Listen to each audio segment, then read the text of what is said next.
7 हम यहाँ पे डिस्कस कर रहे थे हिस्ट्री के चैप्टर को। अब ये जो चैप्टर है पूरा का पूरा मॉडर्न हिस्ट्री के ऊपर बेस है। आइए क्वेश्चन नंबर 1 पढ़ते हैं। Consider the following statement regarding the charter act 1833। देखो जितने भी एक्ट है ना, ये पेपर में से क्वेश्चन पक्का आना, ये आग बंद करके आप समझ लो। और बहुत शॉर्ट क्वेश्चन आते हैं। जैसे क्वेश्चन पहले पढ़ो आप। It ended the activities of East India Company as commercial body which become a purely administrative body. ये बिल्कुल सही आंसर है, क्योंकि इसी के अंदर जो था इनका जो लास्ट में था, ये पहले क्या था कि 1813 के अंदर 1813 के अंदर एक नया एक्ट आया था, उसके अंदर सब कुछ हटा दिया था, पर लेकिन टी और कॉफ़ी के ऊपर जो मोनोपोली थी वो पूरी बरकरार थी। पर 1833 के अंदर वो भी हट गई थी, तो इसलिए क्या कह रहा है कि पूरी की पूरी प्योरली एडमिनिस्ट्रेटिव बॉडी हो गई थी, तो ये कह रहा है। तो आंसर फर्स्ट सही है। It deprive the governor of the Bombay and Madras of their legislative power. ये गलत है। 1772 के अंदर जो एक्ट आया था, जब वार्निंग हेस्टिंग था, उसके अंदर था ये पॉइंट कि भाई जब गवर्नर जनरल जो था हमारा, वो बन गया था पूरे गवर्नर जनरल ऑफ बंगाल, और जिसके अंदर मद्रास और बॉम्बे के गवर्नर उसके अंडर में आ गए, सबऑर्डिनेट बन गए थे। तो सेकंड तो गलत हो गया, तो फर्स्ट सही है। It introduce the open competitive system of selection and recruitment of civil servant. ये सही है। इन्होंने इंट्रोड्यूस तो कर दिया था, पर लेकिन ये क्लियर नहीं हो पाया था। तो फर्स्ट एंड थर्ड आंसर हो गया। इसका आंसर ए लिखते चले जाओ। क्वेश्चन नंबर 2 पे चलते हैं। इसके अंदर क्वेश्चन नंबर 2 पे हमारे पास है कि consider the following statement. First है government of act 1858 acts as good governance of India. बिल्कुल सही है, इसे गुड गवर्नेंस ऑफ इंडिया कहते हैं। मैं आपको पहले भी कई बार बता चुका हूँ इस क्वेश्चन के बारे में। सेकंड है British government was given the supreme control over the company affair and it's administrative in India through Pitt's India act 1784। बिल्कुल सही है। यहाँ पे कंट्रोल ऑफ बोर्ड बन गया था। पहले हमारे पास बोर्ड ऑफ कंट्रोल था, यहाँ पर कंट्रोल कोर्ट ऑफ डायरेक्टर्स हो गए थे। तो इसकी वजह से जो पूरा कंट्रोल आ गया था एडमिनिस्ट्रेटिव, पहले आ गया था उनका कमर्शियल, फिर आ गया था एडमिनिस्ट्रेटिव। तो 1784 के अंदर दोनों कंट्रोल हो गए थे, ड्यूअल सिस्टम पैदा हो गया था। एक कमर्शियल हो गया था, एक एडमिनिस्ट्रेटिव। कंट्रोल पूरा का पूरा हो गया था ब्रिटिश गवर्नमेंट का कंपनी के ऊपर। तो फर्स्ट एंड सेकंड दोनों सही है, CS का ऑप्शन है। लिख लो उसका आंसर बच्चों। थर्ड पे आ जाओ आप। थर्ड पे हमारे पास है consider the following statement regarding the act 1861 के अंदर चलते हैं। It initiate the process of decentralisation by restoring the legislative powers to Bombay and Madras presidency. हाँ, ये सही है।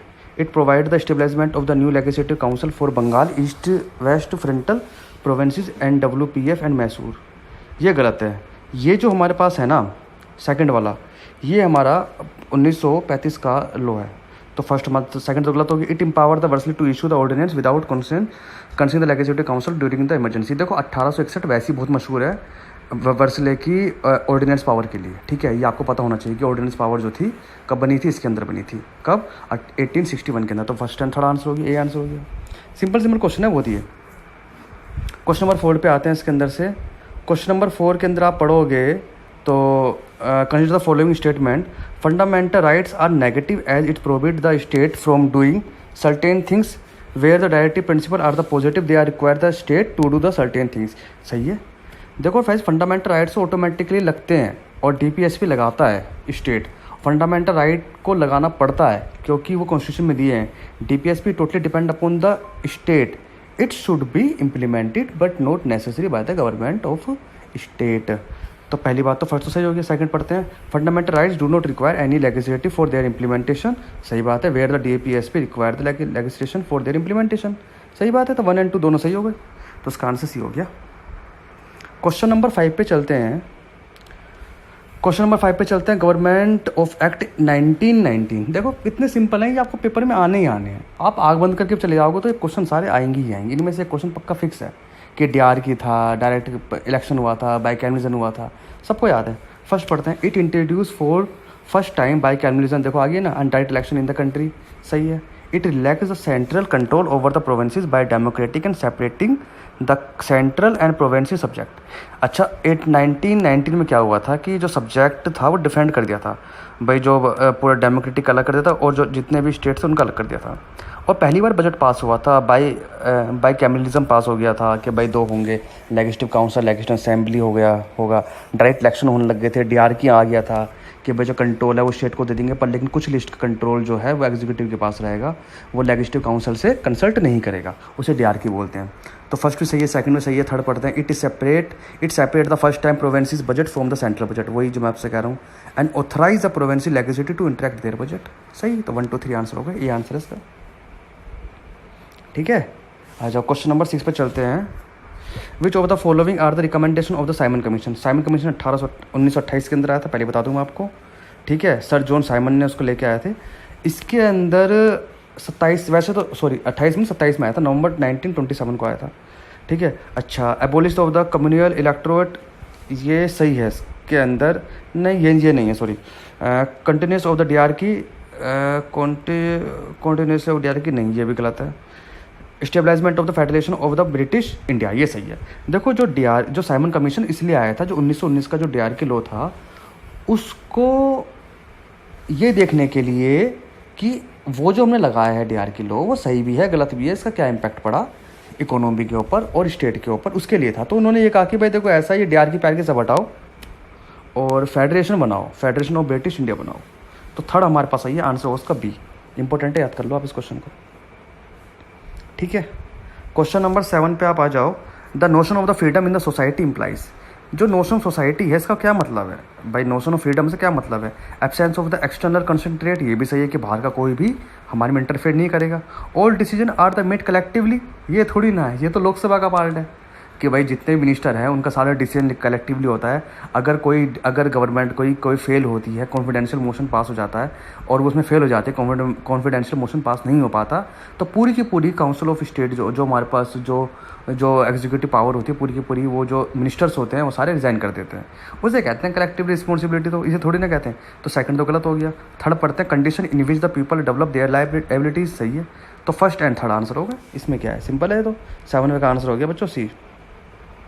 8 पे आते हैं, which of the 3 constitution provision aim at protecting the linguistic interest of the minorities in the state.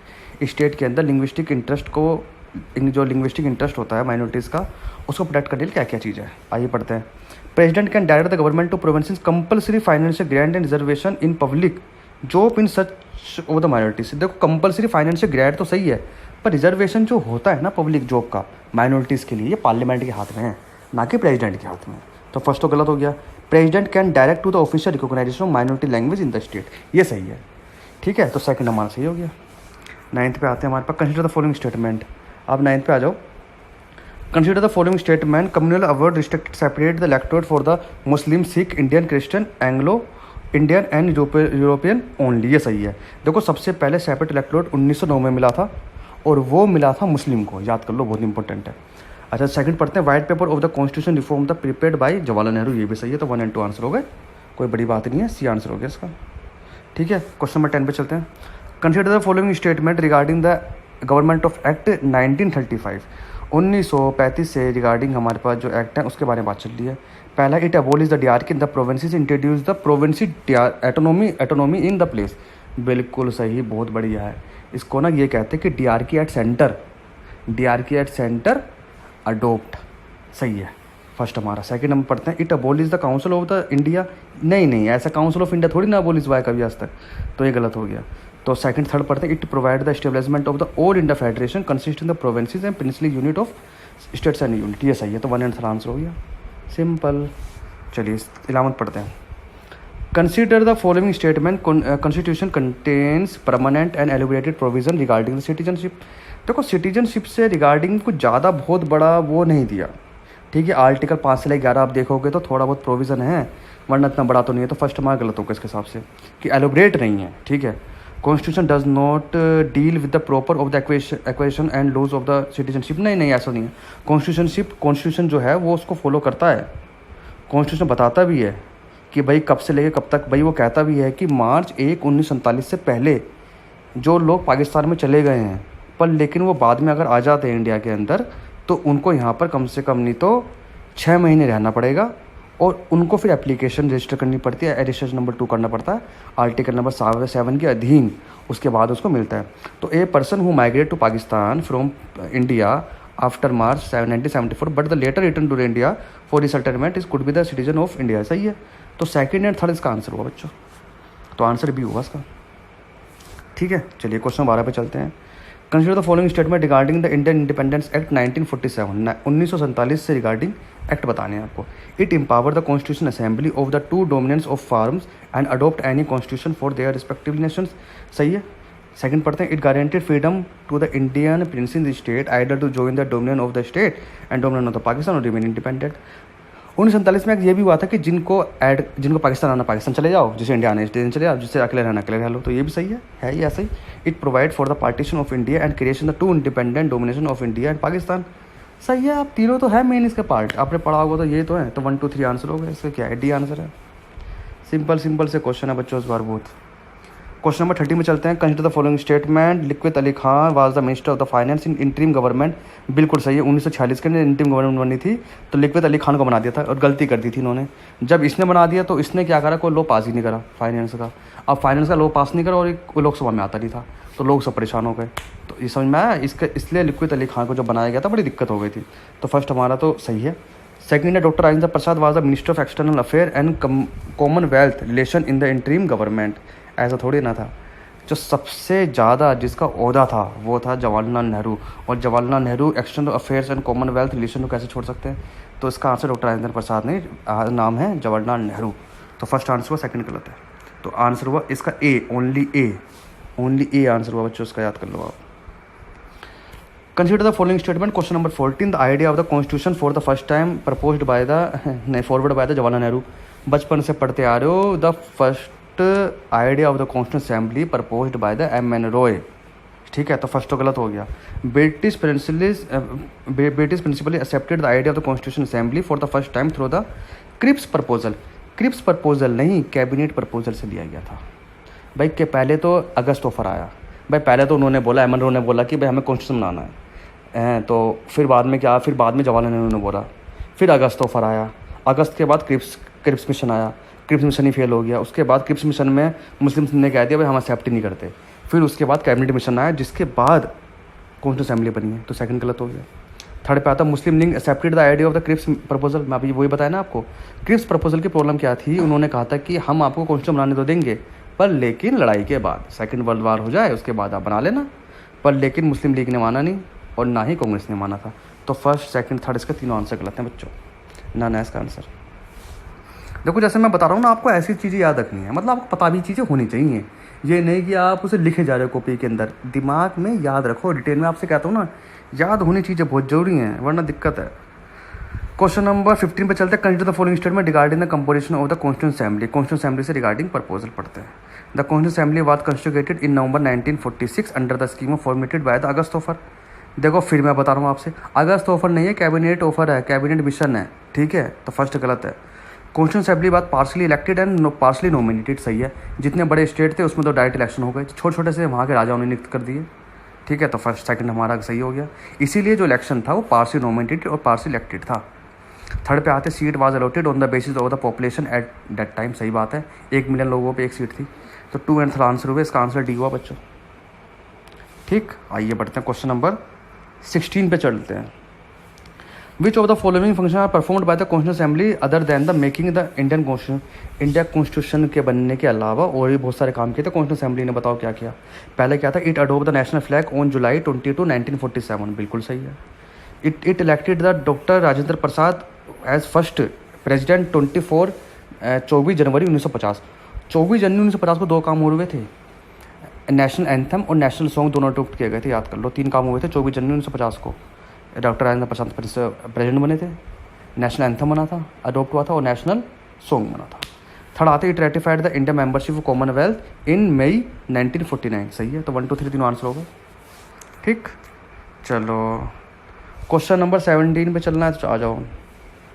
कहीं तो following pair से इधर कम्युनिटी इधर हेडिट है। देखो provinces constitution committee, provinces constitution committee Jawaharlal Nehru नहीं थी, गलत है। प्रोविंसेस कम्युनिस्ट कमेटी जो थे वो सरदार वल्लभ भाई पटेल थे। Committee of the negotiating with the state Sardar Patel, गलत, Jawaharlal Nehru. Steering committee doctor Rajendra Prasad, ये बिल्कुल सही है। तो आंसर सिर्फ डी तो हुआ इसके अंदर। भाई अगर आप देखो, यूनियन पावर कमेटी बनी थी जवाहरलाल नेहरू थे उसके, यूनियन कॉन्स्टिट्यूशन कमेटी बनी थी जवाहरलाल नेहरू थे उसके, प्रोविंशियल कॉन्स्टिट्यूशन कमेटी बनी थी सरदार पटेल थे उसके, जितने भी ड्राफ्टिंग कमेटी बनी थी डॉक्टर अम्बेडकर थे उनके, एडवाइजरी कमेटी जो फंडामेंटल पे और माइनॉरिटीज़ पे बनी थी वो सरदार वल्लभ भाई पटेल थे, फंडामेंटल राइट्स पे जो बनी थी JP कृपलानी थे, माइनॉरिटीज़ पे बनी थी वो HC मुखर्जी थे। ठीक है, रूल ऑफ या फिर नेगोशिएशन जो बना था वो जवाहरलाल नेहरू थे। स्टीलिंग कमेटी बनी थी वो डॉक्टर राजेंद्र प्रसाद थे। ठीक है, रूल्स जो बने थे उसके ऊपर डॉक्टर राजेंद्र प्रसाद थे। तो हिसाब से देखा तो आंसर डी है इसका, ये आपको याद होनी चाहिए टेबल। क्वेश्चन नंबर 18 पे चलते हैं बच्चों, आ जाओ। क्वेश्चन नंबर 18 पे article 1 deal about formation of the new state and alteration of area boundaries of the name of existing state. नहीं, फर्स्ट तो गलत है। जो आर्टिकल नंबर 1 है डील करता है नाम को और टेरिटरीज को, चेंज को नहीं। एलिट्रेशन नहीं कर सकते आप, वो नहीं है। जो एलिट्रेशन ऑफ द एरिया है ना, वो आर्टिकल नंबर 3 में। पहली बात तो फर्स्ट गलत हो गया। आर्टिकल नंबर 123 डील लिखा है, article number 123 deals with the power of the president to promulgate ordinance during the research of the parliament. हाँ, ये सही है, सेकंड हमारा सही है। आर्टिकल नंबर 23 जो है ऑर्डिनेंस से रिलेटेड है, ठीक है जी। तो सेकंड आंसर हो गया इसका। क्या है इसमें? तो आंसर हो गया बच्चों सेकंड। चलो 19वां क्वेश्चन में कर लेते हैं। Massive provinces had the send highest number of the member to the constituent assembly among the princely state. हाँ, ये सही है, फैक्टर इंपॉर्टेंट है, याद कर लो इसको। और सेकंड है the provinces parliament cease to exist on April 17, 1952। ये भी सही है। तो 1 एंड 2 इसके आंसर हो गए बच्चों, याद कर लो, इंपॉर्टेंट चीज़ है। 20 पे चलते हैं। कहीं the following statement all of the provision of the constitution was enforce on January 26, 1950। गलत है, 1949 को इन्फोर्स हो गए थे, पूरा कंप्लीट 26 जनवरी 1950 को हुआ था। बच्चों ये तो लाइन समझ लो आप, 26 जनवरी 1949 को हमारा प्रोविजन जो हमारा कॉन्स्टिट्यूशन पर इन्फोर्स हो गया था, पर उसके बाद भी इसमें और ऐड होता रहा। वो कब हुआ? वो पूरा कंप्लीट हुआ 26 जनवरी 1950 को। इसलिए ज़्यादातर बच्चे इसका आंसर फर्स्ट लगा देते हैं, वो गलत होता है। Second, Indian independency act of 1947 was repelled after the commencement of the constitution. ये सही है, बिल्कुल सही है बच्चों, सेकंड आंसर हुआ इसका, ठीक है। तो यहाँ तक हमने 20 क्वेश्चन कर लिए। Thank you for the watching. Test number 7 we have discuss already 1 to 20 question. This is question number 21। Which of the following are some of criticism regarding constitution assembly. Constitution assembly जो बनी थी हमारी 1946 के अंदर, किसके base पे बनी थी? कैबिनेट मिशन के बेस पे बनी थी। तो उसके क्या उसके अपोजिशन है, उसके क्रिटिसिज्म क्या है? तो फर्स्ट है डोमिनेटेड बाय द कांग्रेस, सही है, कांग्रेस का दबदबा ज़्यादा था। लोअर पॉलिटिशियन डोमिनेशन, ये भी सही है, Nehru is also a lower. And dominated by the Hindu, ये भी सही है, हिंदू का दबदबा ज़्यादा था। तो 1 to 3 आंसर हो गया, डी आंसर हो गया बच्चों, लिख लो इसका। 21 का आंसर डी है।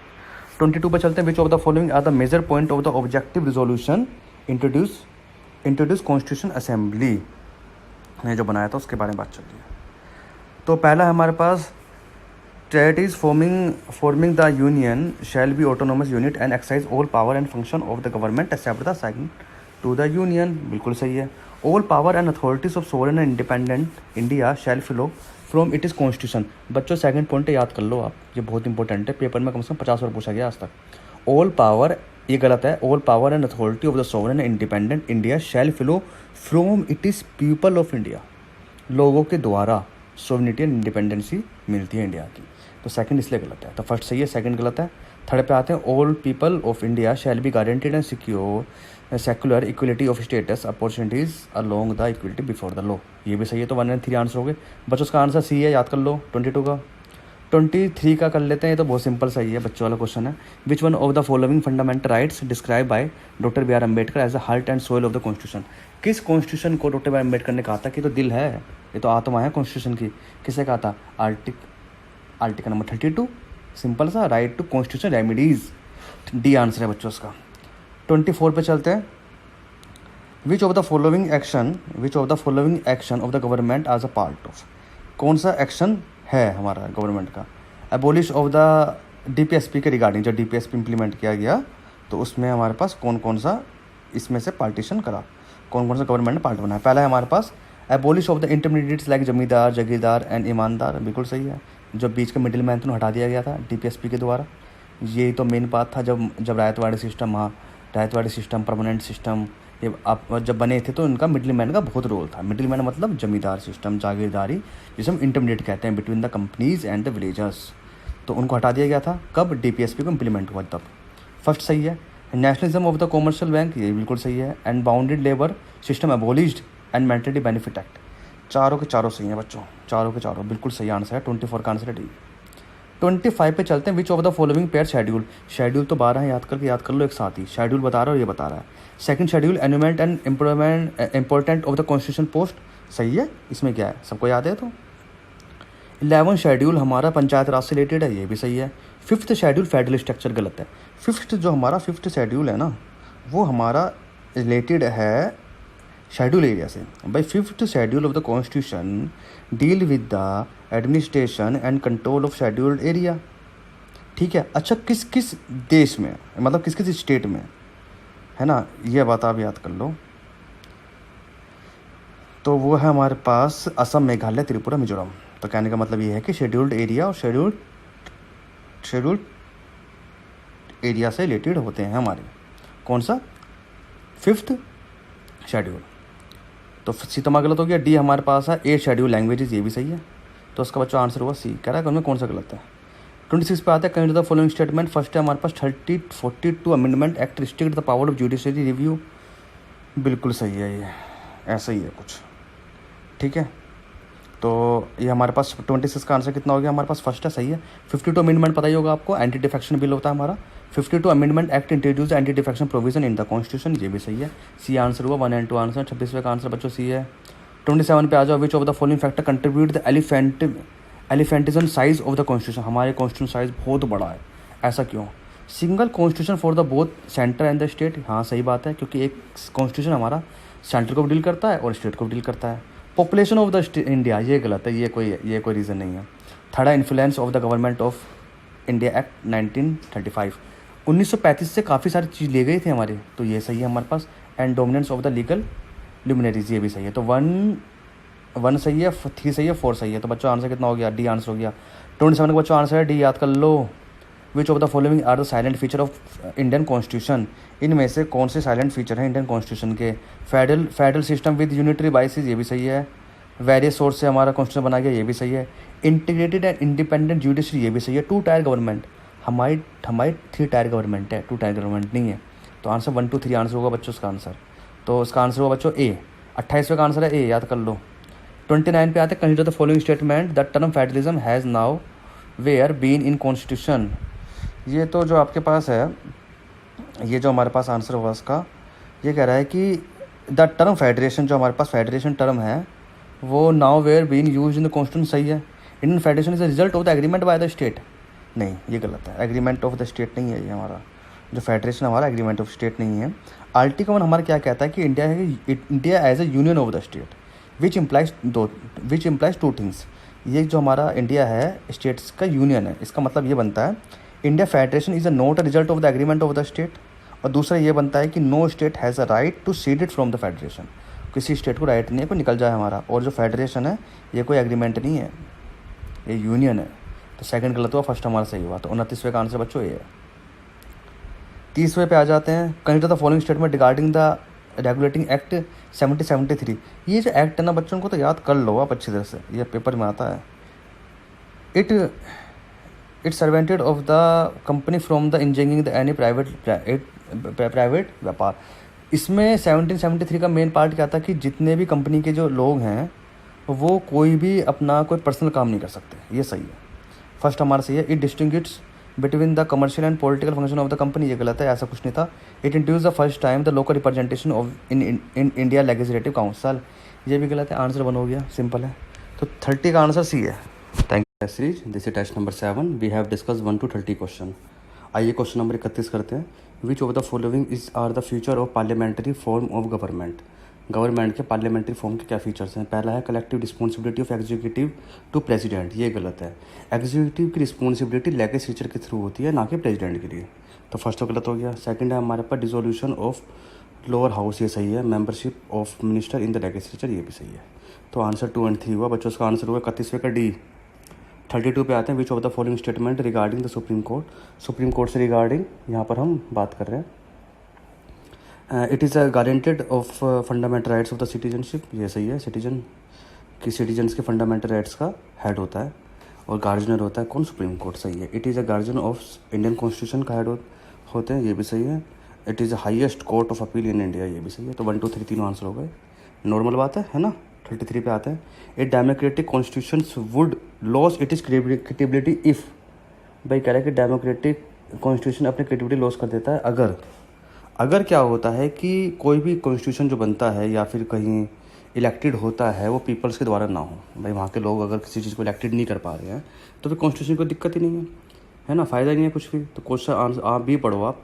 The people behind framing the constitutions were unelected.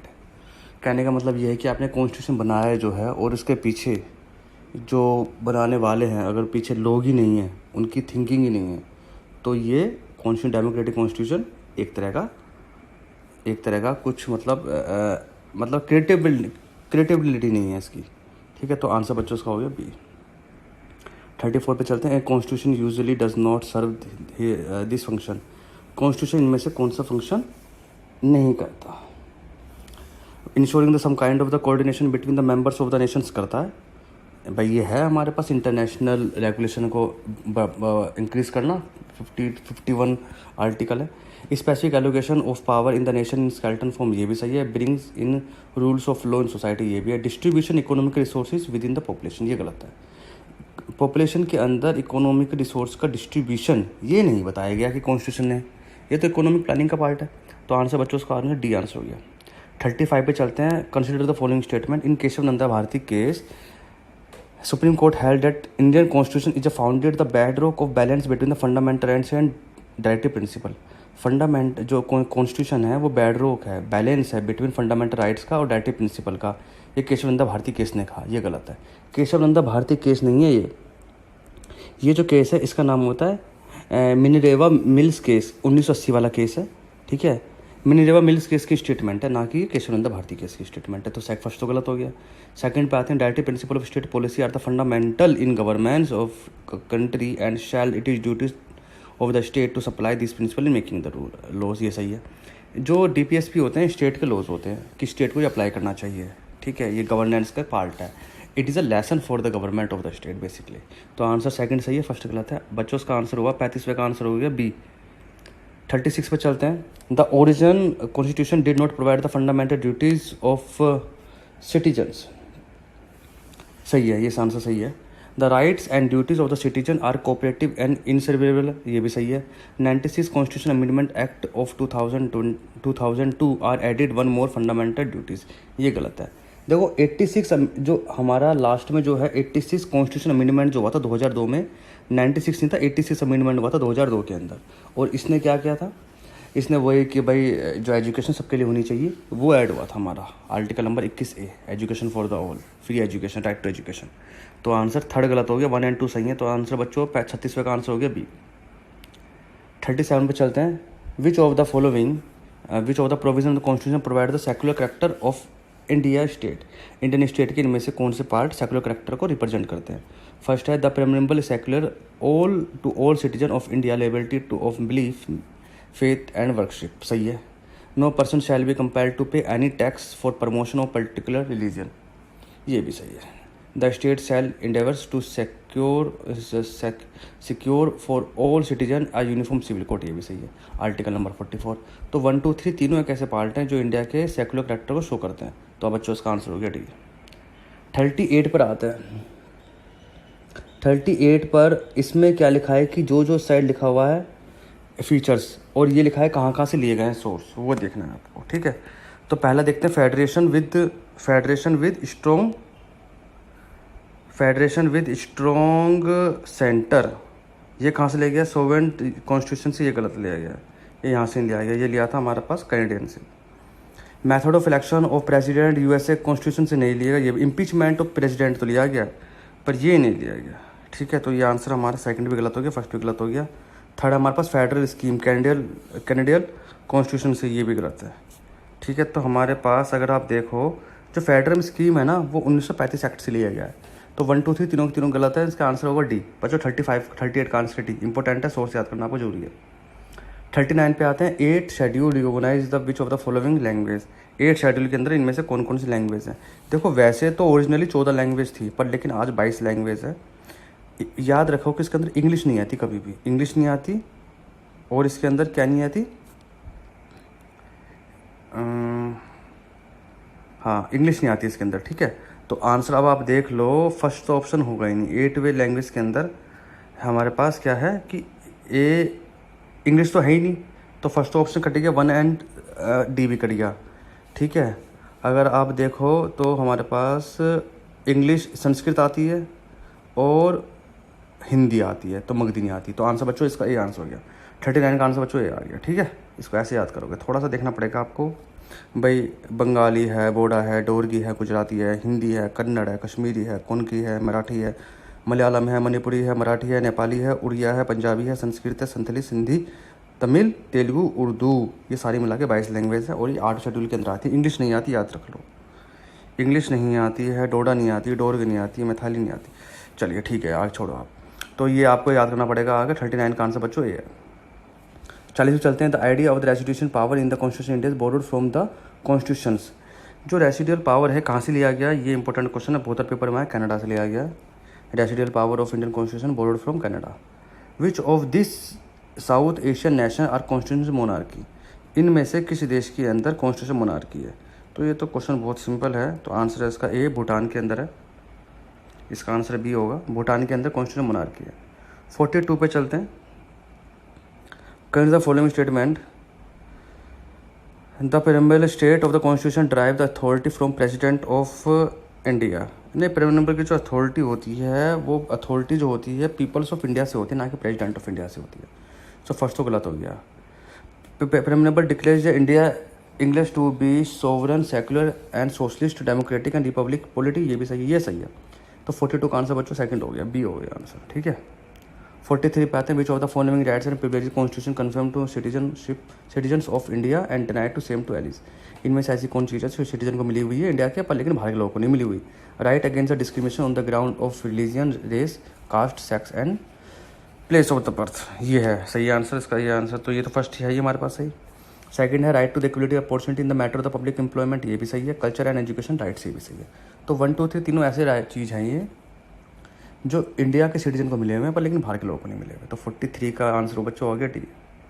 44 पे चलते हैं। Consider the following statement. Berubari union के supreme court specify open the preamble is not a part of the constitution. Not a part of the constitution 44 not a का। हाँ, ये सही है कि भाई उन्होंने बोला था कि सुप्रीम कोर्ट के प्रेम्बल कॉन्स्टिट्यूशन पार्ट नहीं है, सही है। इन केस में द भारतीय के supreme court reject the earlier opinion and had the preamble is a part of the constitution. ये भी सही है, कॉन्स्टिट्यूशन का ये पार्ट है। तो 1 एंड 2 हमारा सी आंसर आ गया, डी मतलब सी हो गया, बोथ 1 एंड 2 आंसर हो गए। 45 पे चलते हैं। Consider the following statement. The preamble has been amended only twice till date. नहीं, जो प्रेम्बल है वो अभी तक एक बार अमेंड हो चुका है, वो भी 1976 के अंदर 1976 बाय द 42 कॉन्स्टिट्यूशन अमेंडमेंट के थ्रू हो चुका है। तो एक बार हो चुका है तो ये तो नहीं कह रहे, 2 बार हो चुका है तो गलत है। It is a justiciable and it is provision are enforceable in the court of law. ये भी गलत है, इन्फोर्सेबल नहीं है, जस्टिसेबल भी नहीं है। तो आंसर हो गया 1 एंड 2, डी आंसर आएगा बच्चों उसका, नाइदर 1 एंड 2। ठीक है, thank you for the watch. This is test number 7 and we have discuss already 1 to 45 question. चलते हैं क्वेश्चन 46 पे। Consider the following statement regarding the Morley Minto reform. Morley Minto reform 1909 को कहते हैं। Minto जो थे उसके अंदर वर्सले थे और मोल्डे सेक्रेटरी ऑफ स्टेट थे। फर्स्ट पढ़ते हैं। इस retained official majority in legislative council but allow the provincial legislative council to have non official majority. ये सही है, ये पॉइंट था इसके अंदर 1909 के अंदर। It introduce a system of the communal representation for Muslim bye accepting the concept of the separate electorate. बिल्कुल सही है, मेन पॉइंट है ये इसके अंदर, मोल्डे मिंटो के अंदर, कि सेपरेट इलेक्टोरेट यहाँ पे इंट्रोड्यूस हो गया था। इसीलिए जो मिंटो है उसको हम father of communal separate electorate भी बोलते हैं। थर्ड है it granted franchise to the limited number of the people on the basis of property tax and education. ये गलत है, ये 1909 के अंदर आया, 1919 के अंदर आया था। ठीक है, 1919 के अंदर क्या था कि डायरेक्ट इलेक्शन को बहुत ज़्यादा हाइप दे दिया गया था कि भाई इलेक्शन होगा, तो उसके बेस पे कि भाई जो लोगों के पास है यहाँ पर कुछ ये इस तरह की चीज़ें हों कि एजुकेशन हो, तो इस तरह की चीज़ों पे ये 1919 का पार्ट है, ना कि 1909 का। तो थर्ड गलत हो गया, आंसर है 1 एंड 2, बी ऑप्शन होगा 46 का बच्चों। 47 पे which of the following constitution amendment act reduce the voting age from 21 to 18। अब ये क्वेश्चन याद करने वाला है, तभी तो मैं आपसे कहता हूँ ये याद करने वाले क्वेश्चन आपको ज़्यादा पता होने चाहिए, क्योंकि ये आपके आगे बढ़ा देते हैं। अब आपको समझने वाले क्वेश्चन सब कर देते हैं, याद करने वाले क्वेश्चन आ जाते हैं। 21 से लेकर 18 एज तक किस अमेंडमेंट ने कम कर दिया था? तो आंसर है 61 amendment, 61 constitution amendment act, answer है बच्चों बी। अगर आप 48 पे देखोगे, the Indian model of the secularism would stand violated if the state, जो कह रहा है कि अगर ये जो हमारे पास है जो स्टेट है सेक्युलर को वॉलेट करता है, अगर कह इनमें से कौन कौन से पॉइंट में। पहला हमारे पास है the state participate in the regional reform. नहीं, ऐसा तो कुछ नहीं है कि रीजनल रिफॉर्म पार्टिसिपेट करेगा तो वो उसको वॉयलेट करेगा भाई। जैसे कि अभी जैसे अभी यहाँ पर और भी बहुत सारी चीज़ हो चुके हैं, रिफॉर्म हो चुके हैं, तो ऐसा तो नहीं। फर्स्ट में गलत है। Second, the state support the facilitated religion activities, ये भी गलत है भाई। जैसे ये जो है हज की जो कमेटी होती है, वैष्णो देवी कमेटी होती है, ये भी गवर्नमेंट मेंटेन करता है, तो ऐसा कुछ नहीं। तो 1 और 2 गलत है, तो आंसर बच्चों उसका नन होगा, डी ऑप्शन होगा। 49 पे चलते हैं। Consider the following statement, territory of India include the territory of state and union territories only, ये ओनली गलत है। इसमें क्या होता है कि भाई ये दोनों चीज़ होती है, यूनियन, ये दोनों तो होते हैं साथ में, वो भी पार्ट होता है जो गवर्नमेंट ने एक्वायर्ड करा है किसी टाइम, उस टाइम पे, किसी भी टाइम पे, ठीक है। तो फर्स्ट तो गलत हो गया। सेकंड हमारे पास the name of the state and union territories and their territories extend are mention in the first schedule of constitution, ये बिल्कुल सही, ठीक है। फर्स्ट कॉन्स्टिट्यूशन के अंदर स्टेट का नाम और यूनियन टेरिटरी और देयर एक्सटेंड की बाउंड्री कहाँ तक है ये मेंशन करा गया है। थर्ड हमारे पास कि union of India is wider expression than territory of India, ये गलत है। टेरिटरी ऑफ इंडिया बड़ा वर्ड है, बजाय था यूनियन ऑफ इंडिया के। जो हमारे जो यूनियन टेरिटरी है, जो आप ये समझो कि जो यूनियन है हमारा, यूनियन तो स्टेट है, ये क्या स्टेट से मिलकर बना हुआ है। और जो हमारा इंडिया का जो पार्ट है, जो इंडिया का जो लैंड है, वो हमारा कहीं भी एक्सटेंड हो सकता है। इसलिए ये बोला गया है कि जो थर्ड है कि union of the India is a wider expression, ये गलत है, ठीक है। तो थर्ड हमारा गलत हो गया, तो आंसर फर्स्ट एंड सेकंड होगा, आंसर होगा बच्चों का सी। 49 का आंसर बच्चों सी होगा। 50 पे चलते हैं। Consider the following statement, parliament can alter the boundaries of any state without their consent, बिल्कुल सही है ये, ठीक है। बिना कंसल्ट किए वो बाउंड्री चेंज कर सकता है। Formation of the new state and alter of the area of the state are not considered as the amendment of constitution article 368। और इस तरह की बाउंड्रीज को चेंज करना, नाम को चेंज करना, उसके एरिया को चेंज करना, आर्टिकल 368 के अंदर में नहीं आता। आर्टिकल 368 क्या है, अमेंडमेंट का रिगार्डिंग है। तो 50वें का आंसर आप देखोगे तो बहुत होगा 1 और 2। 50 का आंसर होगा C. Consider the following statement event to respect of the union of the India, ये आपको पता होना चाहिए इवेंट। देखो पहली बात तो सबसे पहले क्या है कि अगर आप इसको देखो तो फर्स्ट तो पहली बात ये है कि नागालैंड बना, स्टेट रिकॉग्निशन एक्ट बना, हरियाणा बना, गुजरात बना। तो बहुत कॉमन सेंस वाली बात है कि सबसे पहले तो स्टेट रिकॉग्निशन एक्ट बनेगा, तो आंसर होगा 2 से स्टार्ट होगा। फिर हमारे पास बना स्टेट ऑफ द गुजरात, फिर हमारा बना नागालैंड, फिर बना हमारे पास हरियाणा, जो हरियाणा का ही बहुत रिसेंटली का पार्ट है। तो बच्चों इसका आंसर होगा डी। 51 का आंसर है डी। 52 के अंदर चलते हैं। Which of the following writs are issue against the administrative authorities, बहुत ही ज़्यादा कॉमन क्वेश्चन है, तो उसका आंसर तो सिर्फ डी होगा, पता ही होना चाहिए आपको, ठीक है। मैंडेमस क्या होता है? मैंडेमस क्या होता है? ये इशू करती है कोर्ट, किसको? जो हमारे जो सर्वेंट्स होते हैं, गवर्नमेंट के सर्वेंट्स होते हैं, उनको अपनी जो अगर वो ड्यूटी नहीं कर पाते हैं तो उनको, अगर ड्यूटी नहीं करते अपनी, he fail to refuse to perform, तो उनको इशू करती है। तो मैंडेमस सब होते हैं, ठीक है। अच्छा, तो इस तरह की बातें यहाँ पर हो गई। तो बच्चों इसका आंसर हुआ हमारा, इसका आंसर हो गया बी, स्टैट्यूटरी एंड मैंडेमस। ये बहुत इंपॉर्टेंट क्वेश्चन है, आप इसे कर लेंगे अच्छी तरह से, 4-5 अच्छी तरह याद कर लें। तो 52 का आंसर हो गया बी। 53 पे चलते हैं। No person shall be citizen of the India be demand the citizen of India if you voluntary acquired the citizenship of the any foreigner state. Simple, बहुत सिंपल बात है, सही बात है कि भाई एक आदमी अगर इंडिया की सिटीजनशिप छोड़ देगा, बाहर से ले आएगा, तो वो हमारे इंडिया की सिटीजन आउट हो जाएगा, सही है। तो a person born in India on after 26 January 1950 but before 1 July 1987 is a citizen of the India by the birth respectively of national of their parents. याद कर लो, तीनों पॉइंट इंपॉर्टेंट है, पेपर में आते हैं, ये रिगार्डिंग है, ये बिल्कुल तीनों पॉइंट सही है इंडियन सिटीजनशिप के लिए। फर्स्ट से सेकंड से थर्ड पे चलो। If he is the citizen of any country and he undertake the renounce the citizen of that country in the event of his application for Indian citizenship being accepted. वो किसी country का है, उसने वहाँ की citizenship छोड़ दी, India के अंदर आ गया, तो एप्लीकेशन कर सकता है, एप्लीकेशन भर के, सही है। तो 1, 2, 3 तीनों आंसर सही हो गए।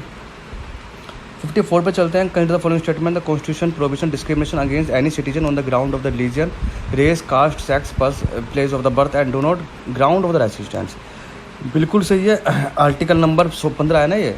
एंड सेकंड हमारे पास, the parliament can prescribe the residence with the state of the union territory as the condition for the certain employment and appointment in their state, सही है, ये भी सही। तो 1 और 2। 54 का आंसर होगा सी। सोशलिस्ट की बात करते हैं हमारे पास। The term of socialist in the preamble is constitution employs the government strives to maintain more equitably distribution of wealth in society. बस सोसाइटी के अंदर वेल्थ को डिस्ट्रीब्यूट किया जाए, ये सोशलिस्ट का पार्ट है, सही है।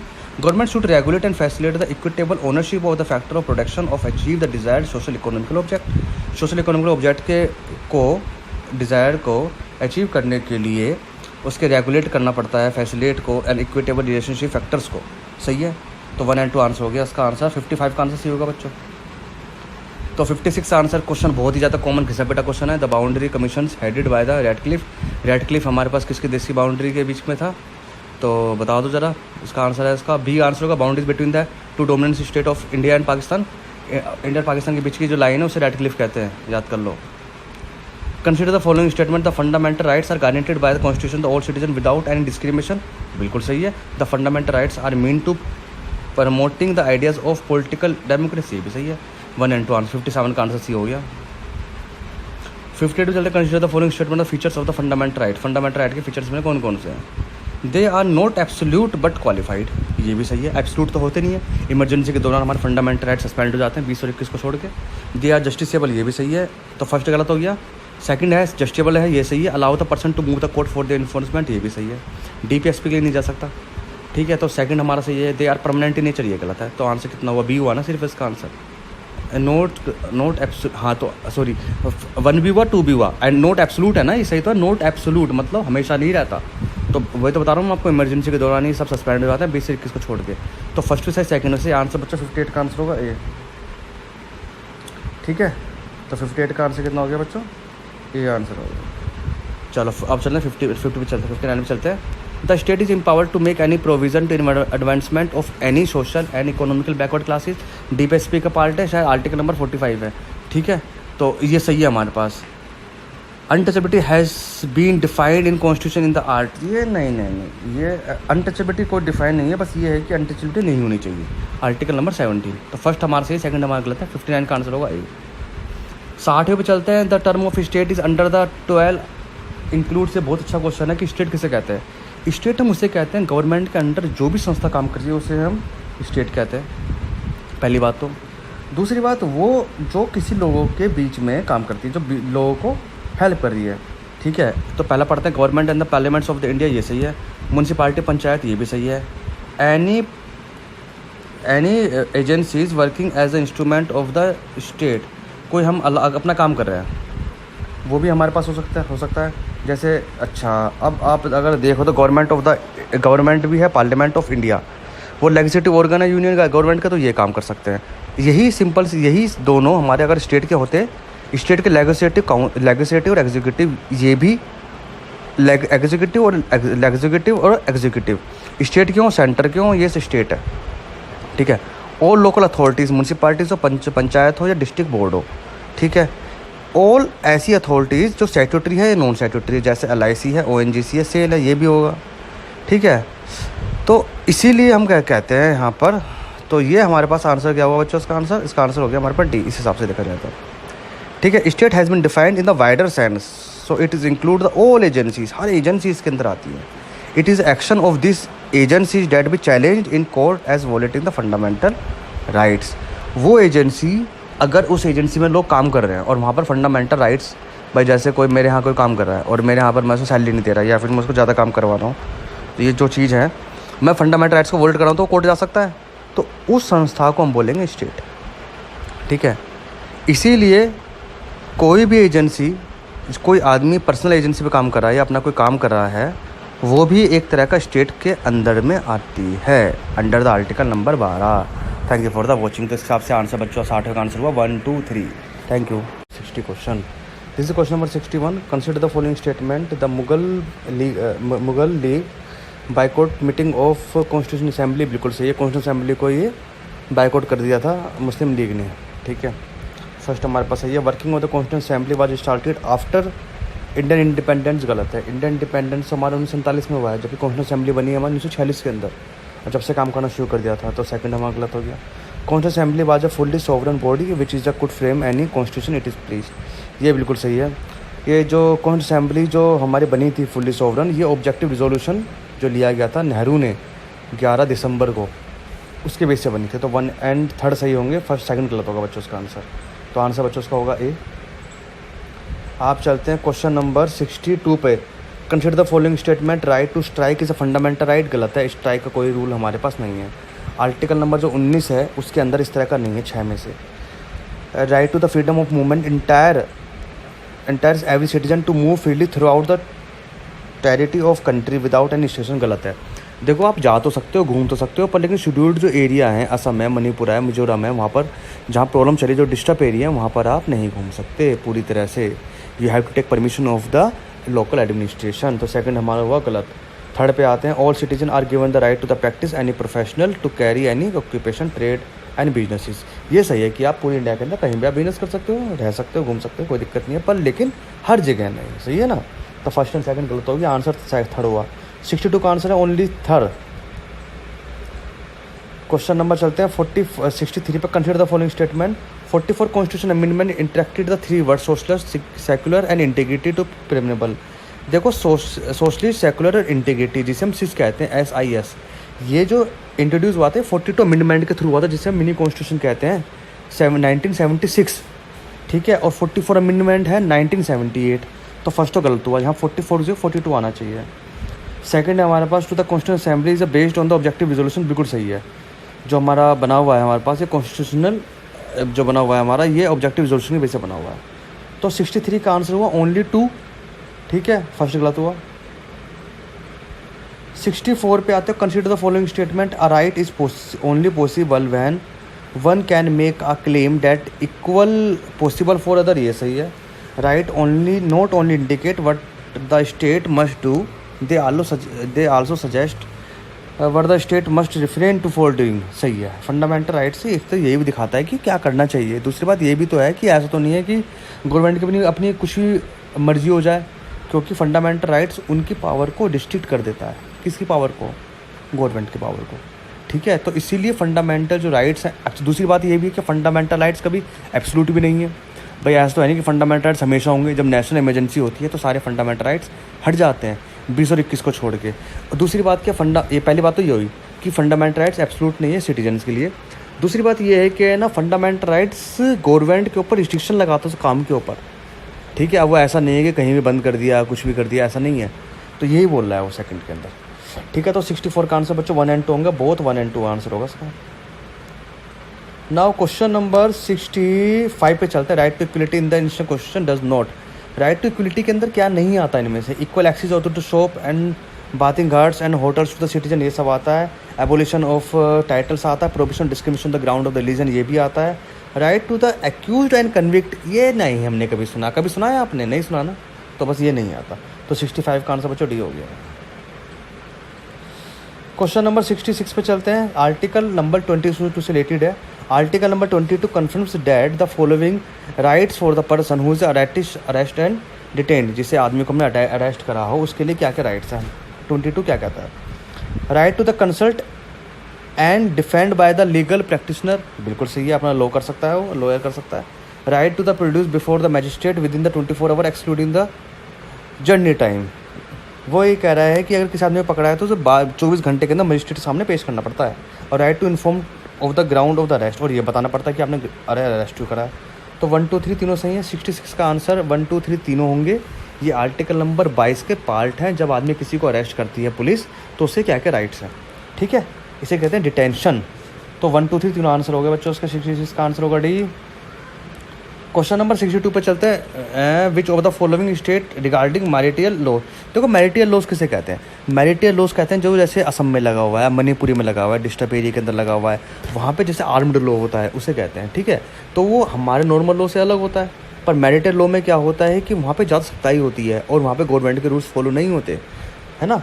तो वहाँ पे काफ़ी लोग स्ट्राइक करते हैं, भाई हमें नहीं सी चाहिए वो चाहिए। पर लेकिन उस डिस्टर्ब एरिया को रेगुलर और पीसफुल बनाने के लिए this type of laws impose करने पड़ते हैं, और इनका प्रोसीजर भी थोड़ा हार्ड होता है।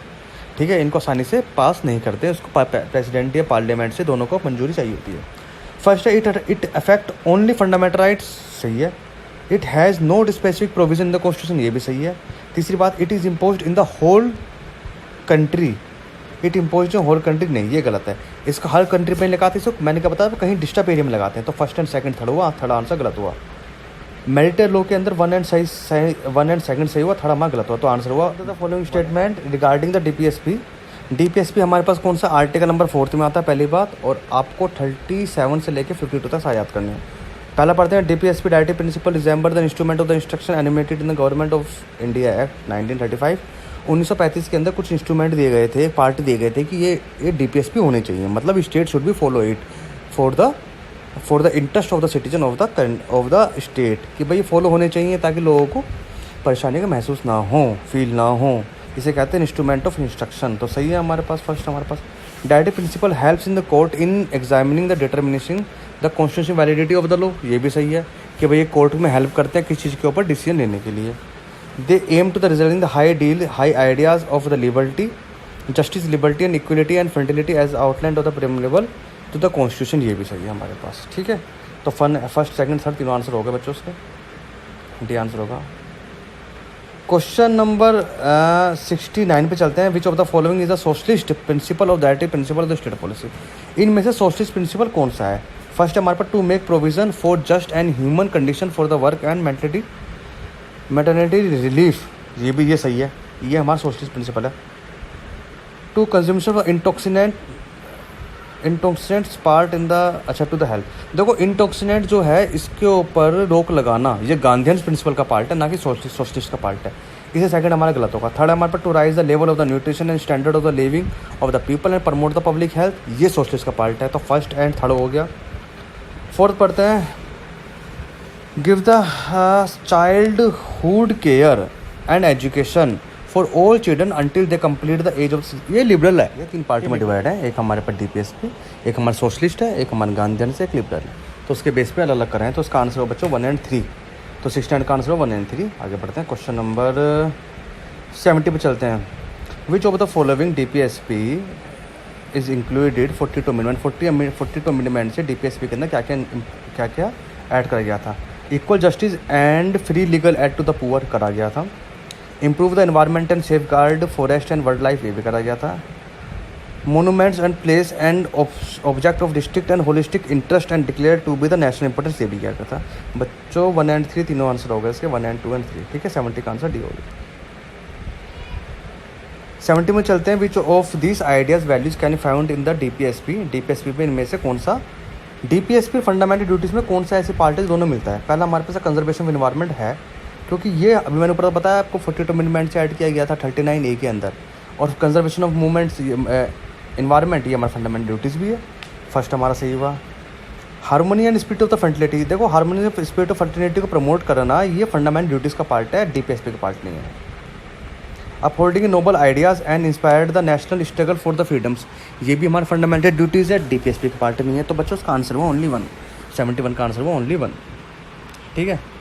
चलिए क्वेश्चन नंबर चलते हैं 72 की तरफ। Which of the following are the outside of part 4 of the Indian constitution. Part 4 मतलब DPSP के बाहर इनमें से क्या क्या रखा हुआ है? फर्स्ट है हमारे पास आउट है, मतलब DPSP स्टेट के पास उसकी पार्ट नहीं है। उसका है claiming of the SC and ST into the public services, सही है। Instruction in mother tongue in to linguistic minority children, ये भी सही है। Development in the Hindi language, ये सही है। तो तीनों हमारे पास ये DPSP से बाहर रखे गए हैं। DPSP का मतलब DPSP के अंदर नहीं है तीनों, ठीक है। SC ST का क्लेम करना रिजर्वेशन के अंदर, दूसरी बात है माइनॉरिटीज चिल्ड्रंस का इंस्ट्रक्शंस, और तीसरा हमारा हिंदी लैंग्वेज का डेवलपमेंट। तो 1 2 3 तीन आंसर हो गए। तीनों आंसर 1 2 के तीनों आंसर होंगे। 72 का आंसर डी आंसर है। 74 पे चलते हैं। नेशनल स्टेट क्या है? Which of the best characteristic is national state. तो आंसर है बच्चों C, a legal and political entity which is also a culture and socialist entity. तो ये हमारे पास क्या है? आंसर है इसका C, कि national state is a legal और political entity which is also a cultural and social entity. Answer बच्चों C है। 74 पे चलते हैं।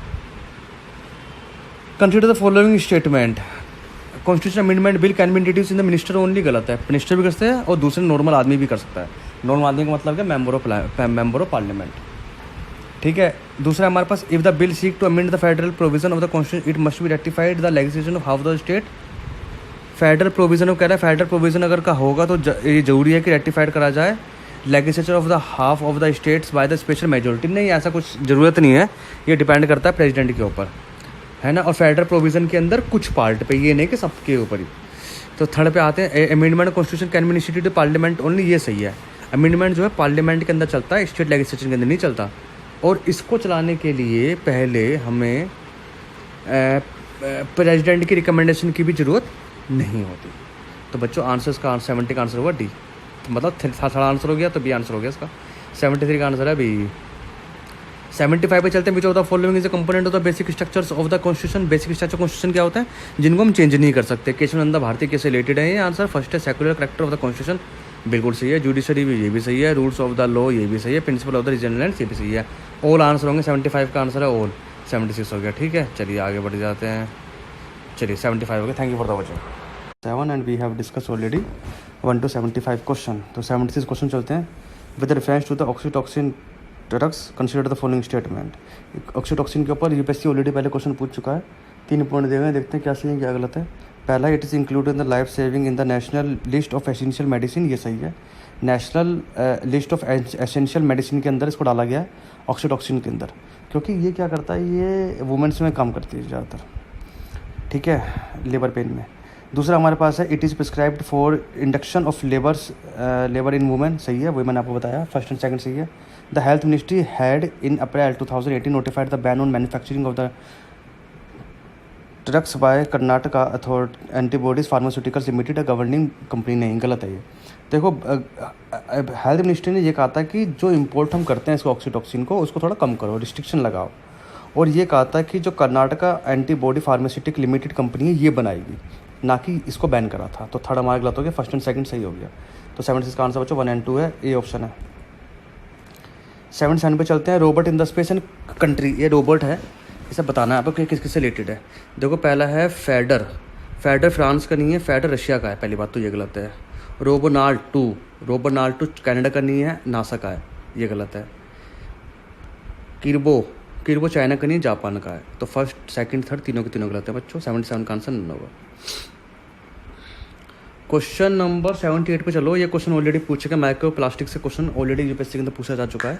मुझे इसके अंदर लाइन याद है कि माइक्रो प्लास्टिक वो होते हैं जिनकी लेंथ जो होती है 5 मिलीमीटर से कम होती है, ठीक है। बस एक ही पॉइंट आपको याद होना चाहिए क्योंकि बेसिक था ये। फर्स्ट है, they are less than the 15 millimetre in the length. देखो गलत है ना, ये 5 मिलीमीटर बताया और ये क्वेश्चन आ चुका है ऑलरेडी। दूसरे पे आते हैं, micro plastic can come in the form of microbeads which are small manufacturing plastic beads use in health and beautiful product, सही है। Recently WHO looked into the specific impact of micro plastic in the tapping and bottled waters, ये भी सही है। ये इतने छोटे होते हैं ना, ये हमारे बॉडी के अंदर चले जाते हैं और रेसिड कर लेते हैं। रेसिड का मतलब क्या होता है, वो बैठ गए तो बैठ ही गए, निकलते नहीं हैं, लंग्स में जम जाते हैं। तो इनको ना कुछ टाइम पहले इसके भाई चला कि बैन लगाया जाए या फिर इसको इस तरह से यूज़ करा जाए कि वो अंदर ना आए, इसके क्वांटिटी बढ़ाई जाए, ऐसा कुछ ना कुछ था इसका, ठीक है। तो फर्स्ट तो गलत होगी, सेकंड एंड थर्ड सही है बच्चों। 78 का आंसर 2 and 3 होगा, सी आंसर है। 79 पे चलते हैं। With the reference of the plastic waste management rule 2016, first है हमारे पास, it aim to expand the jurisdiction of applicability of rules from municipal area to the rural area, ये सही है। It supersedes the earlier plastic waste management and handling rule 2011। ये दोनों part हमारे waste management के पार्ट है plastic के 2016 के। फर्स्ट एंड सेकंड दोनों सही होंगे, बोथ 1 and 2। आप 80 पे चलोगे, ये क्वेश्चन तो बहुत कॉमन है। Which of the following committee was formed by the reserve bank of India to review economical capital reform to central bank. Central bank के अंदर इकोनॉमिक कैपिटल के फ्रेमवर्क को रिफॉर्म करने के लिए RBI ने किस कमेटी को बनाया गया था? तो बी आंसर है इसका, जैलन कमेटी, ठीक है। BJ कमेटी क्या कहते हैं इसको। 80 का आंसर हो गया बच्चों बी। 81 पे चलते हैं। With the reference of the global coal consumption. Global coal consumption से मेन इंपॉर्टेंट बात ये है कि चाइना सबसे बड़ा कंज्यूमर है कोयल का। इसको लेकर आगे बढ़ते हैं। India is a world largest consumer of coal from followed by China, Japan, South Korea, गलत है। पहले नंबर पे कौन है, चाइना, तो फर्स्ट तो गलत ऐसी हो गया। Asia is a world largest producer and consumer of coal accounting 75% of the global demand, ये सही है।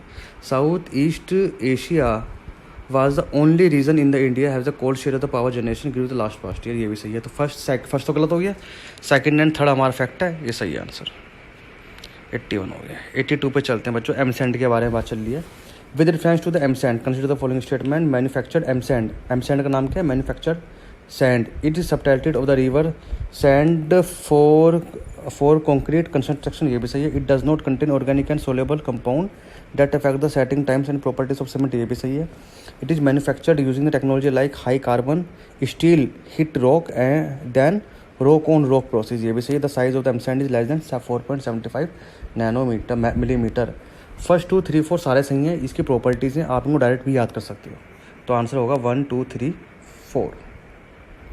82 का आंसर डी हो गया बच्चों. 85 पे चलते हैं. Recently NASA MMS find the first planetary shock in the contest of this. NASA launch a magnetospheric multi scale MSME mission in 2017. गलत है. MSM जो मिशन है 2015 में लॉन्च किया गया था, ना कि 2017 में. तो फर्स्ट तो गलत हो गया. Interplanetary shocking is a type of the collision less shock once there the particle transform energy through the electromagnetic waves instead of direct bouncing into one at. ये कह रहा है कि इंटरप्लानिटरी शॉक जो होता है, इसके अंदर कोलिजन होता है, तो उसमें इलेक्ट्रोमैग्नेटिक वेव्स निकलती है, EMW निकलती है, ना कि दूसरी वेव के. तो सेकंड सही है, फर्स्ट गलत है. आंसर होगा ओनली 2. 74 पर चलता है. जोग्राफिकल इंडिकेटर्स दिए गए हैं, जब भी आपको दिखे हमेशा याद कर लो, पेपर में पूछे जाते हैं. Geographical indicators under the department for promotion of industry and trade है रिसेंटली रजिस्टर्ड 4 न्यू GI को रजिस्टर्ड करा है. पहला है हमारे पास तावलो फूमा फोलान, असम से. गलत है, मिजोरम से है ये. तो फर्स्ट तो गलत हो गया. मीजो पुछेरी, ये मिजोरम से, ये सही है. तिल्लूर बेटर लीफ केरला से, ये सही है. और प्लानी पंचामित्रम, ये भी सही, तमिलनाडु से. बच्चों सिर्फ फर्स्ट गलत है और सारे सही हैं. फर्स्ट का आंसर मिजोरम है. इसकी वजह से सेकंड थर्ड फोर्थ तीनों सही हैं. आगे बढ़ते हैं. क्वेश्चन नंबर 45 पे चलते हैं. Kondapalli toys are one of the most solid handicraft in the India abroad. This are culture coins of Andhra Pradesh. बच्चों याद कर लो इसका आंसर. इसको करंट अफेयर क्वेश्चन. 85 का आंसर हो गया D. Recently scientist find the new निपर्ती gene linked to schizophrenia. In this context consider the following. It is a collaborative effort between the India and USA. गलत है, India and Australia है.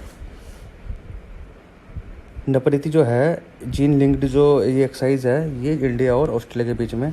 It aim to shed more light on the mental illness. सही है, metal illness के related है ये निपर्ती gene. ठीक है, इंडिया और ऑस्ट्रेलिया के बीच में हो रहा है. तो 86 का आंसर होगा सेकंड ओनली.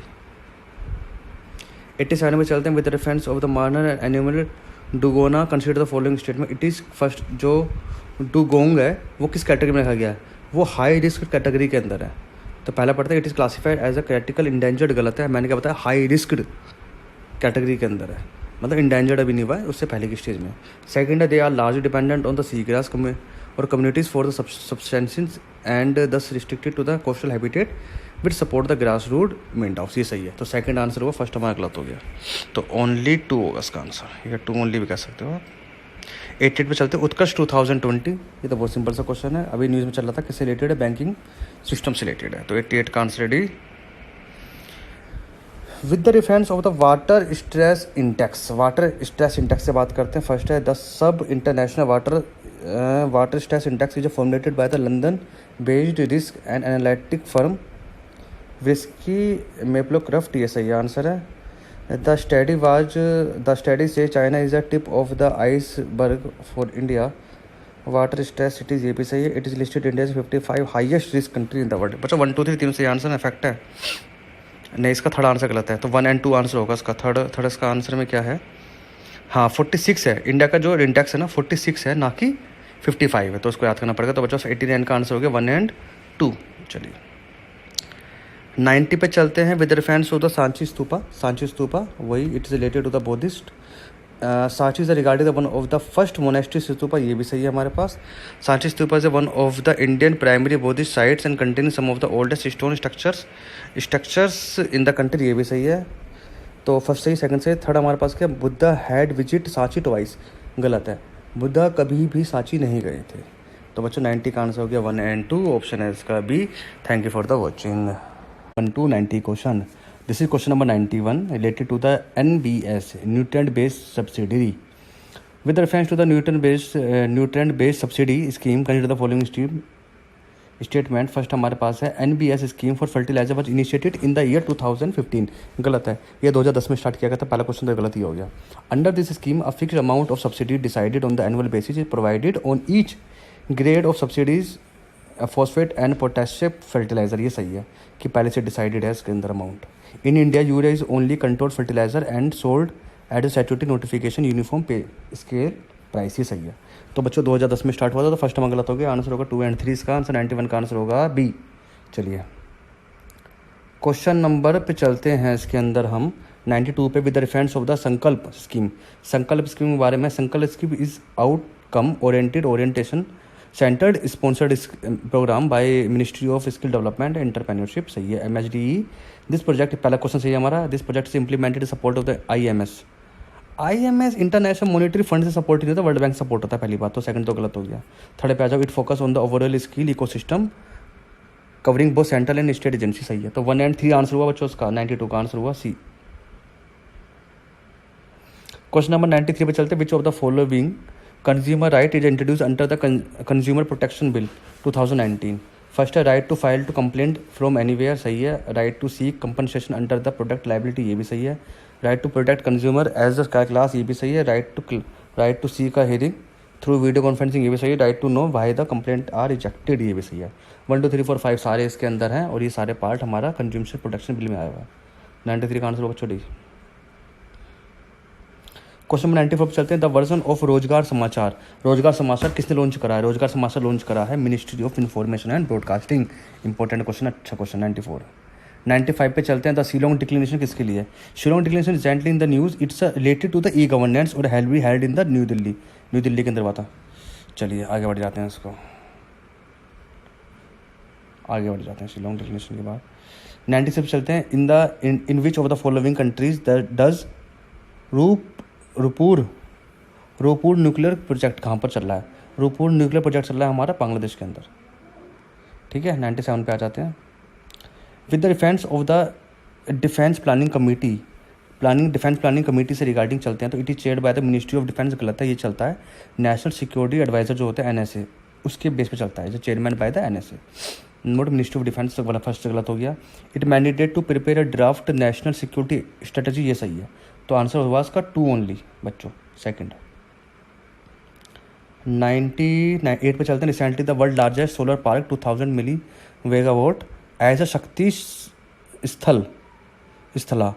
स्थला कहाँ बना है? कर्नाटका के अंदर बना है, जो एक तरह का सोलर पार्क है जिसके अंदर 2000 मेगावाट की सप्लाई पैदा होगी, तो कर्नाटका के अंदर। 98 का आंसर हो गया ए। तो क्वेश्चन नंबर चलते हैं 99 पे, विद रेफरेंस ऑफ द महर्षि बंदनियाना Vyas Samman consider the following statement, the award introduce in 2002, सही है, is given to selected young scholars in the age of 40 से लेके 50, गलत है, 30 से लेके 45 साल के लोगों के, जो यंग एज के लोगों के लिए अवार्ड है, महर्षि बंदनियान व्यास सम्मान, ठीक है। The president award carries the certificate of honour and mentors and one time cash 1 lakh rupees, सही है। तो सेकंड आंसर ये, फर्स्ट हमारा गलत है, प्रेसिडेंट देते हैं इसको वोट को, 1 लाख रुपये मिलते हैं इसके अंदर। चलिए 99 100 पे चलते हैं, लास्ट है हमारे पास, which of the following statement is correct with respect to the Swatantrata Sainik Samman Yojana. स्वतंत्रता सैनिक सम्मान योजना एक तरह की पेंशन स्कीम है, ठीक है। आइए, the scheme provided for the year Samman pension to freedom fighter as a token of the respect of the contribution in the national freedom struggle, ये गलत है। ये पेंशन स्कीम तो है, पर लेकिन क्या है कि ये अलग तरह की pension scheme is implemented by the ministry of the social justice, ये भी गलत है। फर्स्ट एंड सेकंड दोनों गलत है। मैं आपको मैं क्वेश्चन पढ़ के सुनाता हूँ। The key object of the Swatantra Sainik Samman pension scheme to provide the pension to the freedom fighters and their eligible dependent in the India के अंदर जो एलिजिबल इंडिपेंडेंट है उनको, और फ्रीडम फाइटर्स के लिए स्कीम है। जिस स्कीम की बात ये कर रहे हैं वो सम्मान पेंशन स्कीम वो अलग है, ठीक है। चलिए, तो फर्स्ट एंड सेकंड बच्चों, सेकंड जो हमारे पास है, it is implemented by the ministry of the home affairs, it is, ये लिखा है ना इसके अंदर, it is implemented by the ministry of the social justice and environment, ये गलत है, ये है होम अफेयर्स से, ठीक है। तो होम मिनिस्ट्रीज को करती है। तो 100 का आंसर 1 और 2 हो गए। मैंने आपको सारे क्वेश्चन करा दिए। Thank you for the watching.